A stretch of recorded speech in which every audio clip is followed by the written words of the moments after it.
Mis hermanos, vamos a meditar en la palabra de Dios. El Señor tiene sin duda algo para hablarnos en este tiempo.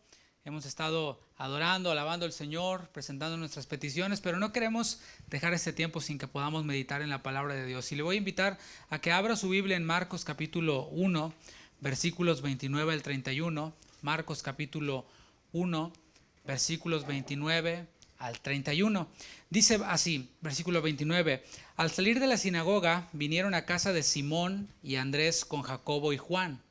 Y la suegra de Simón estaba acostada con fiebre, y enseguida le hablaron de ella. Entonces él se acercó y la tomó de la mano y la levantó, e inmediatamente le dejó la fiebre, y ella les servía.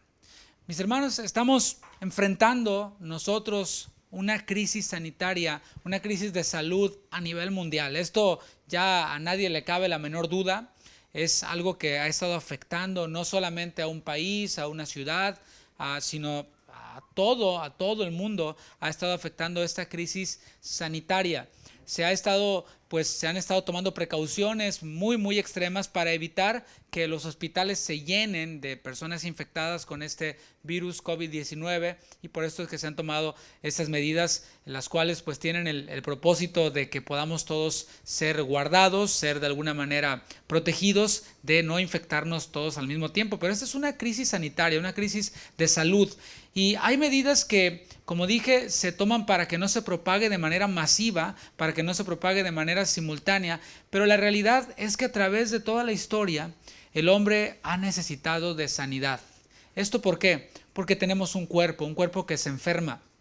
Yo pensaba y meditaba esta mañana en Adán y Eva, cómo era la situación de ellos estando en el huerto del Edén. Tenían un cuerpo perfecto, un cuerpo que no se enfermaba, tenían un cuerpo que no padecía, y aunque ciertamente Adán trabajaba labrando la tierra, no era un trabajo que le producía un cansancio extremo y no se ponía exhausto como nosotros nos ponemos el día de hoy. Así que ellos tenían un cuerpo perfecto, un cuerpo pues realmente maravilloso, el cual vino a ser afectado por medio del pecado. Una vez que Adán y Eva pecaron, este cuerpo quedó afectado por el pecado, y los días del hombre se han ido acortando. Los hombres del Génesis vemos que eran hombres que duraban muchos años, y hoy en día la vida del hombre se ha ido acortando. Hay muchas enfermedades, muchas que tienen que ver con precisamente el pecado, el abuso de ciertas sustancias, el abuso de ciertos productos en nuestra alimentación, otro por la falta de sueño, por el estrés, y muchos factores que han hecho y que están haciendo que el hombre cada vez viva menos, y siempre el hombre ha necesitado de sanidad. Antes de esta crisis sanitaria, de hecho, oíamos de muchas muertes, por ejemplo, por el cáncer.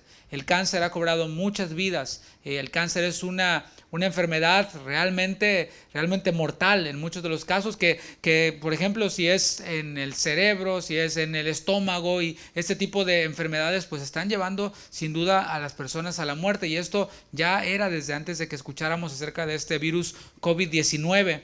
Y nosotros como iglesia, Casa de Oración Houston, creemos en el poder sanador de Jesús.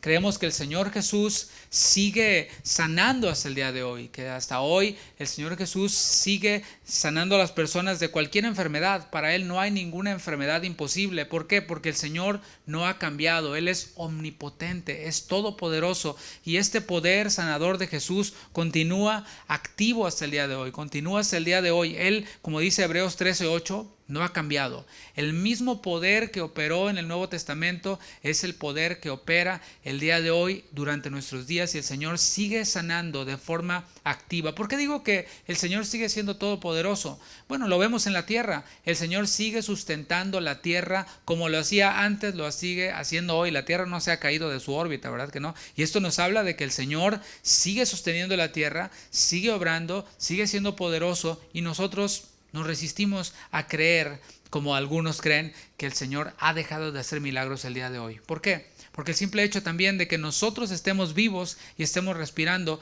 es un milagro que experimentamos día con día. Y el Señor sigue sanando. Santiago capítulo 5, versículo 14. Nos dice el medio hermano de Jesús en su epístola, capítulo 5, versículo 14, pregunta y hace esta pregunta que dice: ¿está alguno enfermo entre vosotros? ¿Esto de qué nos habla? De que pues nos enfermamos todavía, y aunque seamos creyentes, todavía podemos enfermarnos. Bueno, si alguno está enfermo, dice Santiago, llame a los ancianos de la iglesia y oren por él. Y pregunta, si el Señor ya no sana, si el Señor ya no hace milagros el día de hoy, entonces ¿para qué llamar a los ancianos y que oren? Pero va más allá y dice que los ancianos le unjan con aceite en el nombre del Señor. Santiago, recuerda, está en el Nuevo Testamento, y vemos cómo él nos está llamando a que si alguien está enfermo, que podamos nosotros sanarle a él. Así que bueno, es por esto que nosotros oramos por los enfermos. ¿Por qué? Porque creemos que el Señor puede sanarlos. Nosotros oramos por ellos, y en ese tiempo, mientras que estábamos alabando y adorando al Señor, orábamos por ellos porque creemos que el Señor puede sanarles. De otra forma, pues no valdría la pena gastar nuestro tiempo, gastar nuestro esfuerzo para orar por ellos si el Señor no obrara sanidades, no obrara milagros, sino que creemos que el Señor los hace, y hemos visto ya la respuesta de Dios en las oraciones que nosotros hacemos por los diferentes enfermos. Pero no olvidemos que el Señor sana conforme a su voluntad. Hay ocasiones en las que oramos y las personas se sanan, pero hay ocasiones que oramos y que no es la voluntad del Señor que esa persona sea sanada en esta tierra, sino que sea sanada de manera eterna y que pueda tener un cuerpo en donde ya no esté sufriendo y que esté mejor que nosotros aquí en esta tierra. En Marcos capítulo 1, versículo 29, que fue el texto que leímos al principio, vemos cómo Jesús entra a una casa. Jesús llega a una casa, y qué maravilloso es que el Señor Jesús entre a una casa, que sea parte y que esté en un hogar. Cuando nosotros oramos y en las mañanas hacemos algún devocional con nuestra familia, con nuestros hijos, que le digamos al Señor, Señor, tú sé el Señor de esta casa, sé el invitado especial en nuestra casa, que sepamos que tú estás aquí en este lugar.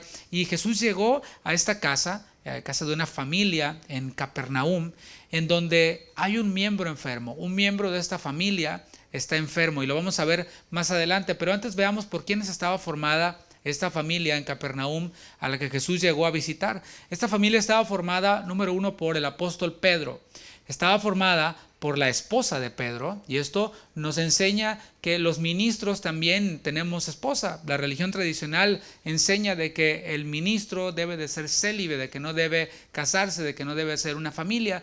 Los anales de la historia demuestran que esto era para evitar gastos de los ministros, pero vemos en la palabra que el mismo apóstol Pedro estaba casado, y en esa familia habitaba Pedro, habitaba la esposa de Pedro, pero también habitaba la suegra de Pedro. Y esto es interesante, ¿por qué? Porque no sabemos si ella vivía allí con ellos o si era causa de su enfermedad, si era causa de la enfermedad que ella estaba allí viviendo, para que ellos pudieran atenderla o para que ellos pudieran cuidarla. El hecho es de que ella residía en esa casa cuando Jesús llegó a visitarlos, y pudiera ser que también residiera en esa casa Andrés, el hermano de Pedro. Estuvieran allí Pedro, su esposa, Andrés y la suegra de Pedro. Tal vez Andrés estuviera también viviendo allí temporalmente para cuidar de la suegra de Pedro. Y antes de llegar a la casa de Pedro, nos dice la primera parte del texto que leímos que Jesús había estado en la sinagoga. Y esto nos habla de que Jesús estaba ocupado. El ministerio terrenal de Jesús fue un ministerio que estuvo bastante ocupado. La agenda de Jesús, la agenda espiritual de Jesús estaba muy llena de muchas actividades. Jesús vino a enseñar principalmente, y lo hizo por medio de parábolas, lo hizo en el Sermón del Monte, y en cada oportunidad que el Señor Jesús tenía, aprovechaba para enseñar. Pero además el Señor Jesús, durante su ministerio terrenal, Él sanaba a los enfermos. Todos aquellos quienes estaban enfermos, recuerda que en aquel tiempo no había los médicos que hay el día de hoy, no había los tratamientos que hay el día de hoy, pero había mucha gente enferma y muchos acudían a la fe. No les quedaba de otra más que depositar su fe en Dios, y por eso es que traían a los enfermos a Jesús para ser sanados. Pero además el Señor Jesús ocupó su ministerio terrenal en liberar a aquellos quienes estaban poseídos por demonios, estaban poseídos por espíritus. Y esto es lo que hacía Jesús durante su ministerio terrenal: era enseñar, era sanar, era liberar. Pero lo más importante para el Señor, además de enseñar, sanar y liberar, era salvar. Eso fue a lo que el Señor vino. El Señor vino a dar su vida para que nosotros recibiésemos perdón de pecados, para que el hombre, quien cayó en pecado allá en el huerto del Edén, pudiera ser perdonado con este perdón perfecto que el Señor nos da. Y vemos en Marcos capítulo 10, versículo 45, cuál era la prioridad del Señor. Vemos aquí que la prioridad principal del Señor Jesús, aquí en Marcos 10, 45, es esta: porque el Hijo del Hombre no vino para ser servido, sino para servir y para dar su vida en rescate por muchos. Vemos aquí de manera negativa a qué no vino Jesús, pero después vemos estos dos elementos que describen lo que yo te acabo de decir hace un momento en muchas palabras. Dice que el Señor vino a servir, enseñando, sanando, liberando, y el segundo propósito, que es el propósito principal, fue a dar su vida en rescate por muchos. Esto es, hacer el sacrificio para que el Señor pudiera perdonar nuestros pecados, perdonar los pecados de todo aquel quien deposita su confianza en Cristo. Y el apóstol Pablo en Filipenses capítulo 2 tomó estas mismas palabras del Señor Jesús y amplió un poquito más cómo fue que el Señor vino, se hizo hombre, y estando en la condición de hombre, en la condición de siervo, dio su vida, se humilló a sí mismo, haciéndose obediente hasta la muerte y muerte de cruz. Algo que nosotros debemos de imitar, no precisamente ir a la cruz porque ya no hay ese tipo de ejecuciones, pero sí morir cada día a nosotros mismos, estar dispuestos a renunciar a todo aquello que ofende al Señor, a todo aquello que nos aparta del propósito, que es también servir, que es también dar nuestra vida por otros, no de una sola vez, sino de poco a poco nosotros vamos dando nuestra vida por otros. Y en la sinagoga decía que el Señor Jesús había estado y estuvo allí sirviendo. Estuvo sirviendo ¿cómo? Enseñando. Era lo que el Señor hacía en las sinagogas en aquellos tiempos. Se podían levantar las personas y dar algún mensaje, sobre todo los que eran considerados como maestros podían dar una enseñanza, y el Señor no perdía esta oportunidad de ir a la sinagoga, congregarse, pero además servir enseñando. Y además en aquella ocasión, en el contexto de la enseñanza que estamos viendo el día de hoy, o de los textos que estamos leyendo el día de hoy, el Señor liberó a un hombre quien tenía un espíritu inmundo. Y hago esta distinción porque los evangelios hacen esta distinción de sanar con liberar. Y este hombre con un espíritu inmundo fue liberado por el Señor. El Señor no le dio una medicina, el Señor no le dio unas pastillas, simplemente el Señor mandó al espíritu inmundo que saliera y el hombre fue liberado. Y vemos cómo el Señor, tanto en la sinagoga como ahora en este escenario que era en la casa del apóstol Pedro, el Señor estaba siempre acompañado. Y esto siempre me ha llamado la atención. El Señor Jesús estuvo activo en la creación. Activo en la creación, por Él fueron hechas todas las cosas. El Señor Dios, Jesús es Dios, es todopoderoso. Yo estoy seguro de que Él no necesitaba la ayuda de nadie. Él no necesita la ayuda de nadie. Sin embargo, Él se hizo acompañar de hombres. Y estaban allí sus discípulos. Él mismo le dijo a Pedro un principio muy importante que afirma eso que yo te acabo de decir, que el Señor no necesitaba ayuda. En Marcos capítulo 26, en aquel episodio cuando llegaron a arrestar a Jesús, y el mismo Pedro, a quien vemos aquí con su suegra enferma, saca su espada y tratando de cortar la cabeza de Malco, le corta la oreja. Entonces el Señor Jesús le pregunta a Pedro y le dice: ¿acaso piensas que no puedo ahora orar a mi Padre y que Él no me daría más de 12 legiones de ángeles? El Señor Jesús no necesitaba ayuda, no necesitaba asistentes. Él es todopoderoso, lo era mientras que estuvo en esta tierra, y tenía esta prerrogativa de orar para que el Padre le enviara legiones de ángeles y que pudieran ellos acabar con todo aquel quien se oponía a Él, acabar con todo aquel quien trataba de matarlo. Jesús, mis hermanos, no se hacía acompañar de gente brillante, y eso es algo importante. Es una enseñanza que debe ser para nosotros un consuelo. Esto, si eres como yo, gente que nunca fuimos brillante, no fuimos eruditos, no fuimos quizás gente de la alta sociedad, y esto es importante para nosotros porque el Señor Jesús no se hizo acompañar de gente brillante entre la sociedad, sino de lo débil del mundo, como lo dijo el apóstol Pablo en primera carta a los Corintios capítulo 1, versículo 27, que el Señor escogió lo débil del mundo para avergonzar a los sabios. Y a casa de Pedro, veamos quiénes le acompañaron. Por lo menos vemos que le acompañó Andrés, el hermano de Pedro, le acompañó también Jacobo y le acompañó Juan. Estos hombres, mis hermanos, no podemos decir que eran hombres eruditos, no podemos decir que eran hombres letrados y hombres de la alta sociedad. Eran hombres que se dedicaban a la pesca.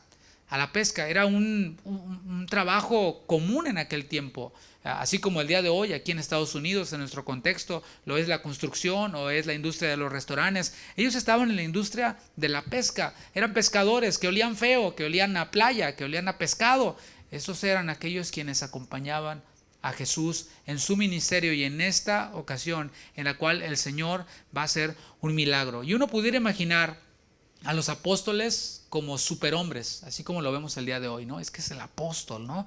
Y el apóstol, bueno, pues es el que tiene el Rolls Royce, el que tiene el Bentley, el que tiene los mejores trajes, los Rolex, y aquel quien, wow, es que si no tiene todo eso no es apóstol, ¿no? No se concibe a alguien así. Es aquel quien está junto al presidente orando y está aquel quien tiene el poder supuestamente para deshacer los virus y todo este asunto. Pero los apóstoles, mis hermanos, no eran superhombres. A ellos los vemos con defectos, los vemos con debilidades. También tenían emociones. Vimos a Pedro ahora, hace unos instantes, en el Mateo 26:53, a Pedro anticipándose y sacando la espada. Vemos a Pedro también en otra ocasión reconviniendo al Señor y diciéndole que nada de eso te acontezca. Y el Señor Jesús le dijo: apártate de mí, Satanás, porque no pones la mirada en las cosas eternas, sino en las de esta tierra. Y los evangelios y el Señor no oculta esta debilidad emocional, esta debilidad humana de los apóstoles. Pero además vemos también que se enfermaban y que sus familiares se enfermaban, así como quizás algún familiar tuyo está enfermo o quizás tú mismo quien nos estás viendo estás enfermo. Y como dije, la enfermedad es consecuencia del pecado. No quiere decir que todo aquel quien se enferma es porque ha pecado.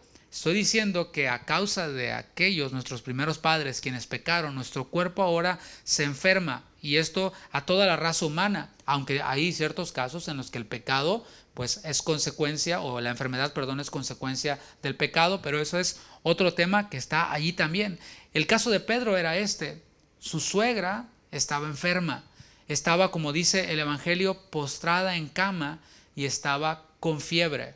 Esto, mis hermanos, nos dice mucho, que no era cualquier enfermedad, no era una enfermedad que bueno, uno la supera, que te tomas un remedio por aquí, otro por allá y puedes seguir adelante, sino que ella estaba postrada en una cama y estaba con fiebre muy alta. No había los analgésicos y los tratamientos que hay el día de hoy. Ella estaba inhabilitada, sin poderse mover, sin poderse parar, dependiendo de seguramente Andrés, seguramente de Pedro, para que le llevaran comida, de la esposa de Pedro también, para que pudieran atenderla y ayudarla a que la fiebre se bajara un poco. Y Lucas, quien no fue de los 12, pero registró también este hecho en su evangelio, en el capítulo 4, versículo 38, da un detalle más adelante, porque dice en el Marcos que leímos, dice que ella estaba solamente postrada en cama con fiebre, pero Lucas en 4:38 de su evangelio dice que estaba con una gran fiebre. O sea, era bastante la fiebre que tenía, que no podían calmársela. Así que vemos que Pedro, Andrés, Juan y Jacobo no eran perfectos, pero sí estaban interesados en dos cosas, por lo menos. Número uno, en seguir a Jesús. Número dos, estaban interesados en el bienestar de los demás. Y es en este orden las cosas.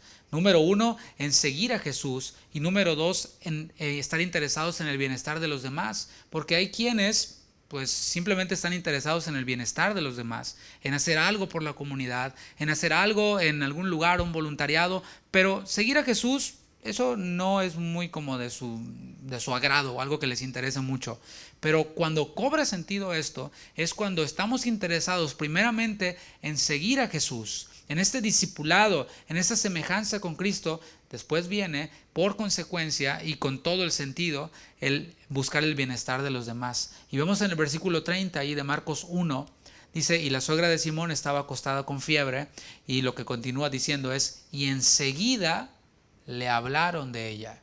Estos 4 hombres imperfectos, pescadores del vulgo, estaban siguiendo a Jesús, y mientras seguían a Jesús se encuentran con una necesidad, la necesidad de alguien más, no de ellos precisamente, y ellos, dice Marcos en su evangelio, que enseguida le hablaron de la enferma a Jesús.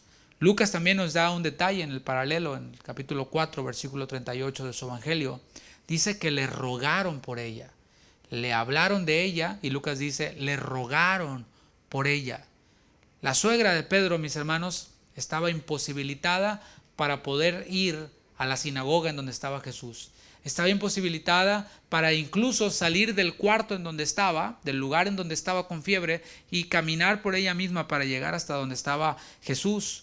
Pero había otros siervos quienes llevaron al mismo Jesús hasta su lecho de enfermedad.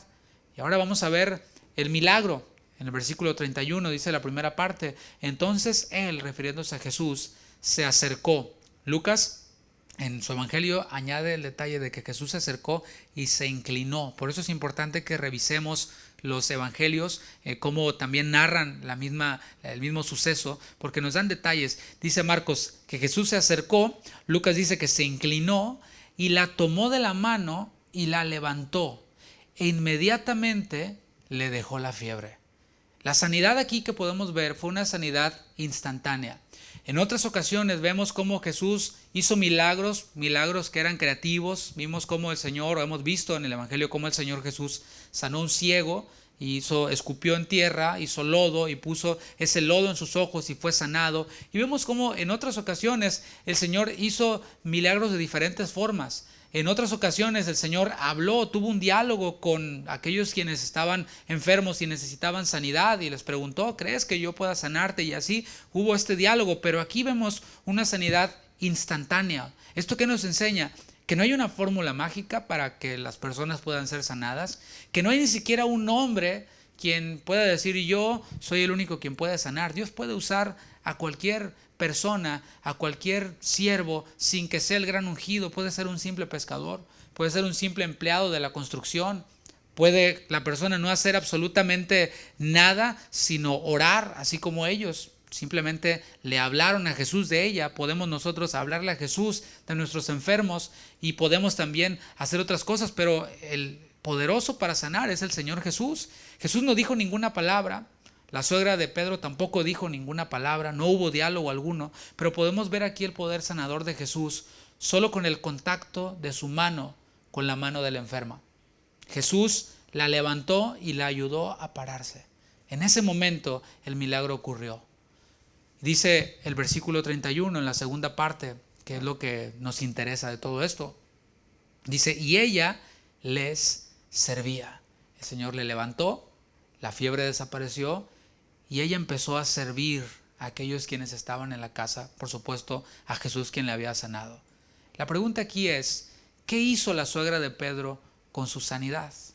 Porque aquella quien estaba imposibilitada para pararse de la cama, ahora lo primero que hace es servir, porque está llena de fuerzas. Y eso es lo que debemos preguntarnos. A veces yo en silencio medito cuando me piden oración por alguien y me dicen, oren por esta persona quien está enferma. Y yo en silencio medito, y no lo digo por supuesto porque sería bastante imprudente, es ¿qué va a hacer esa persona con su sanidad? A veces nos piden que oremos por personas quienes están en la cárcel. Y yo pienso, ¿qué va a hacer esa persona cuando salga de la cárcel? ¿Acaso saldrá de nuevo a delinquir? ¿O será mejor que oremos para que se quede ahí en la cárcel y ahí en la cárcel conozca a Cristo? Y que cuando salga como una nueva criatura, no solo libre de sus cárceles, de sus prisiones, sino libre en el espíritu. Entonces, mis hermanos, aquí vemos cómo el Señor hace las cosas con un propósito. Y cuando nosotros recibimos un milagro de Dios, debemos de estar dispuestos a ofrecerle nuestra sanidad, en el caso de la sanidad, ofrecerle nuestra sanidad y nuestras nuevas fuerzas al Señor para poderle servir. Lo primero que hizo ella con su sanidad fue servir a Jesús, pero no solo servir a Jesús. Ella no dijo, no más a ti Jesús porque tú me sanaste. Ustedes, Pedro, Juan, Andrés, ustedes váyanse por allá, yo no los voy a servir a ustedes, sino solo a Jesús. Tú y yo nada más, Señor. No, ella sirvió a Jesús y sirvió también a aquellos quienes estaban con él. Y aquí la pregunta es, después de varias semanas de haber estado orando por diferentes situaciones, por trabajo, por salvación, pero particularmente por la sanidad. La pregunta es aquí, ¿tú has sido ya sanado? Y no hablo solamente de la sanidad física, aunque lo incluye, pero aplicado a nosotros, la palabra de Dios dice que estábamos en la misma condición de la suegra de Pedro. estábamos incapaces de hacer algo por nosotros mismos. Éramos incapaces de hacer nada por nosotros mismos. Incluso lo único que hacíamos era pecar y seguir pecando. Eso era lo único que hacíamos. Pero el Señor también en Efesios 2.5, fíjate lo que dice Efesios 2.5, aún estando nosotros muertos en pecados. Y no quiere decir que no hacíamos nada. Hacíamos bastante, pero lo que hacíamos era en pecado. Estábamos muertos en pecados, ocupados en pecar. Y tú dices, no, pues si yo no era tan malo. No, pero lo que hacíamos, lo hacíamos con intenciones malas, aunque fuera aparentemente bueno, porque no estaba Cristo en la ecuación. Y un muerto no puede hacer nada, pero la muerte de la que habla Efesios es una ilustración de nuestra incapacidad para salvarnos. El hombre no puede hacer absolutamente nada para salvarse a sí mismo. Desde Adán vemos que fue Dios quien tuvo que vestirlos con pieles de animales, porque ellos mismos lo único que podían hacer era cubrirse con unas cuantas hojas, pero eso no era suficiente para Dios. Así que el Señor nos habló, nos llamó y el Señor nos rescató. La muerte espiritual en la que nosotros nos encontrábamos era una muerte activa, no era una muerte de ya estás muerto, no, sino que era una muerte activa, como éramos nosotros y como son todos aquellos quienes no conocen al Señor. Es una muerte activa de dedicación al pecado, dice Juan capítulo 8, versículo 34. Juan 8:34, todos aquellos quienes no conocen a Dios se jactan de no tener restricciones y quizás se burlan de ti, quien eres hijo de Dios, y te dicen, no, pues es que ahí te ponen muchas trabas, ahí te impiden muchas cosas, te prohíben muchas cosas, estás esclavizado. Pero según Jesús en Juan 8:34, dice, de cierto os digo, que todo aquel que hace pecado, esclavo es del pecado. Esto es la perspectiva bíblica acerca de esta muerte en delitos y pecados, una muerte de esclavitud, una muerte activa, pero una muerte pasiva en cuanto a resolver esa muerte, valga la redundancia. Pero hubo alguien quien llevó a Jesús a tu lecho de esclavitud, a mi lecho de esclavitud en donde yo estaba. Dios usó a alguien para que nos predicara el Evangelio. Dios usó a alguien para que nos hablara las buenas nuevas del Señor Jesús.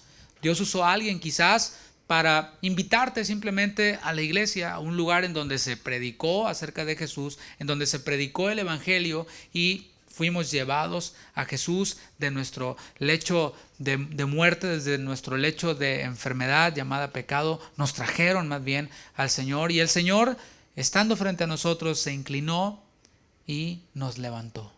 Fue esa fe que viene por oír la palabra de Dios, no ninguna otra cosa. No hay música que haga que la persona sea salva, no hay actividades o cosas que hagan que la persona sea salva. Hay ciertamente algunos medios, pero al final el Señor es quien, al hablar la palabra, el Señor el que nos levanta y quien hace posible que recibamos este regalo de la salvación. Y automáticamente cuando nosotros creímos, al haber oído el Evangelio, al haber oído la palabra, dejamos de ser esclavos del pecado. Romanos capítulo 6, versículos 17 al 18, dice, pero gracias a Dios, que aunque erais esclavos del pecado, aunque estábamos en ese lecho de enfermedad llamada pecado, habéis obedecido de corazón a aquella forma de doctrina a la cual fuisteis entregados. Y libertados del pecado, vinisteis a ser, ¿qué dice? Siervos de la justicia. Otra vez pregunto, ¿tú ya fuiste sanado por Jesús de esta enfermedad llamada pecado? Si has sido sanado ya por Jesús de esa enfermedad llamada pecado, ¿qué estás haciendo con tu sanidad? O si acabas de ser sanado de esa enfermedad llamada pecado, ¿qué vas a hacer con tu sanidad? No se concibe a alguien quien haya sido tocado por Jesús, quien haya sido sanado por Jesús, quien no tenga el deseo de servirle. Y no solo el deseo, sino la disposición, porque son dos cosas diferentes. Hay quienes dicen, sí, yo quiero servir a Jesús, yo deseo servir a Jesús, pero no tienen la disposición. Cuando les dicen, ok, es por aquí, dicen, no. No se percibe a alguien quien haya sido sanado de esta enfermedad llamada pecado, quien no tenga el deseo y la disposición de servir al Señor. Y nosotros, mis hermanos, no le servimos para recibir algo de Él. No vemos a la suegra de Pedro sirviendo para poder ser sanada. Esto era imposible. Ella necesitó ser sanada y lo primero que hizo, sin que nadie se lo mandara, fue servir. No le servimos para recibir algo de Él, porque ya lo hemos recibido todo. Hemos recibido la vida eterna, hemos recibido toda bendición espiritual. Y tal vez suene raro que en medio de esta cuarentena, cuando no hay reuniones todavía, al menos nosotros todavía no las estamos teniendo, yo te esté hablando de servir a Jesús. A lo mejor te suena raro y dices, bueno, pues si la iglesia está cerrada, ¿cómo voy a servir al Señor? Pero yo no estoy hablando únicamente de servir en la iglesia, de servir en una reunión, puede ser como ujier, puede ser, no sé, en el grupo de alabanza o enseñando a los niños. No estoy hablando de esto. Jesús servía en la sinagoga enseñando y servía liberando. Los discípulos, Pedro, Andrés, Jacobo y Juan, sirvieron rogándole a Jesús para que sanara a la suegra de Pedro. Y nosotros ahora en este momento, en esta cuarentena, podemos servir orando, hablándole a Jesús acerca de aquellos enfermos que tenemos. Esto nos habla de un interés por el bienestar de los demás.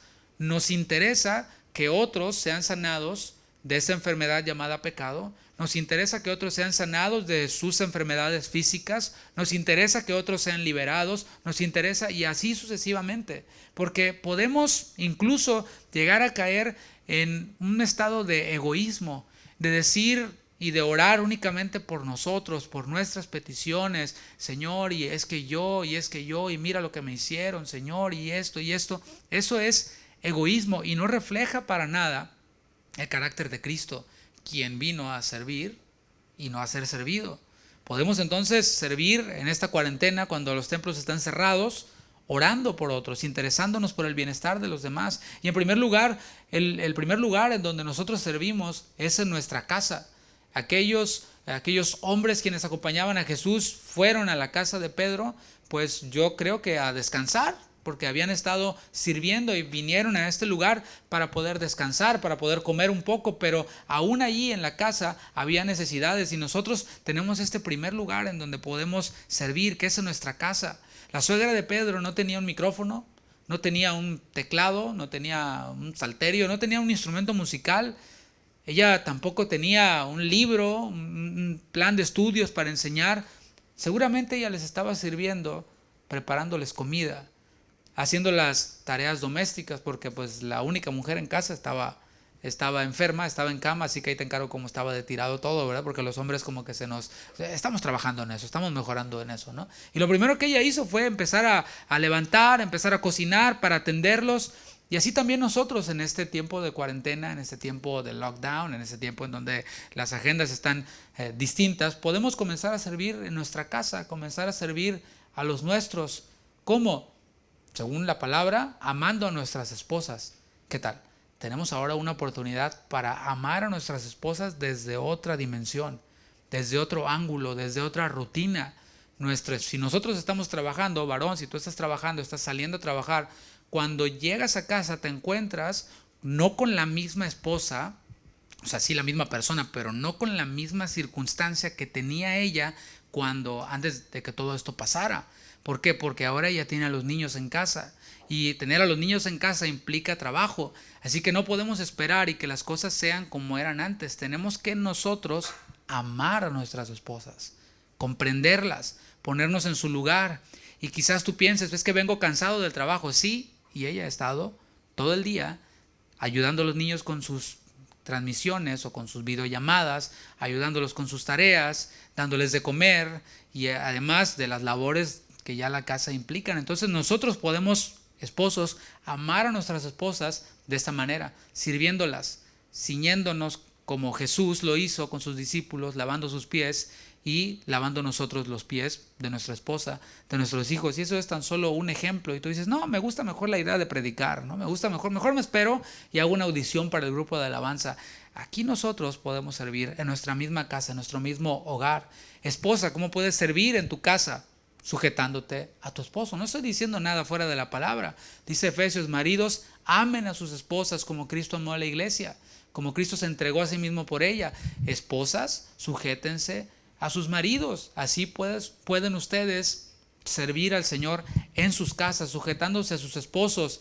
Hijos que nos están viendo y que están en su casa, obedeciendo a sus padres. Sí, es que tengo mucha tarea, tengo muchas cosas que hacer. Bueno, la Biblia no cambia y sigue diciendo, obedece a tus padres, sujetándote a ellos, colaborando con los deberes, con los quehaceres de la casa. Y vemos cómo la palabra de Dios tiene para nosotros cosas muy prácticas que podemos rescatar de aquí. Y esto no es una predicación, esto es algo para lo que nosotros podemos reflexionar o en lo que podemos reflexionar para aplicarlo a nuestra vida. Y vemos en el Evangelio, en esta sanidad, en este milagro del Señor para con la suegra de Pedro, vemos una enseñanza para nosotros. Y la enseñanza es, ¿qué haré con mi sanidad? ¿He sido sano de la enfermedad del pecado? ¿Qué haré con mi sanidad? ¿Estoy sirviendo? ¿Estoy dispuesto para servir? ¿Tengo el deseo de servir? Y para que podamos entonces trabajar sobre este llamado que el Señor nos ha dado y ser como Él cada día. Oremos. Señor, muchas gracias. Gracias por esta noche. Gracias porque nos permites reunirnos aquí en este lugar para alabarte, para adorarte, para reflexionar y meditar en tu palabra. Gracias también por mis hermanos quienes en sus hogares se han reunido también y han dispuesto este tiempo para recibir tu palabra. Que esta porción que hemos leído, en la que hemos meditado, pueda servir para nosotros, para que podamos, Señor, poner por obra esto que escuchamos y ser así tus discípulos. Ser así como aquellos hombres quienes no eran nada especial, eran lo débil del mundo. Siendo así, Señor, podamos glorificarte, imitarte a ti, ser de bendición para nuestros hogares y que así la armonía y la paz reine en nuestra casa. Dale sabiduría a cada cabeza de hogar, a cada varón. Dale, Señor, paz, sabiduría también a las esposas, a los hijos de cada familia de nuestra congregación y de aquellos quienes nos ven. Bendice, Señor, a mis hermanos. Te lo pido en tu nombre, Señor. Amén. Amén. Mis hermanos, que el Señor les bendiga. Nos vemos el viernes en la próxima transmisión. Que tengan una buena noche y que sigan disfrutando.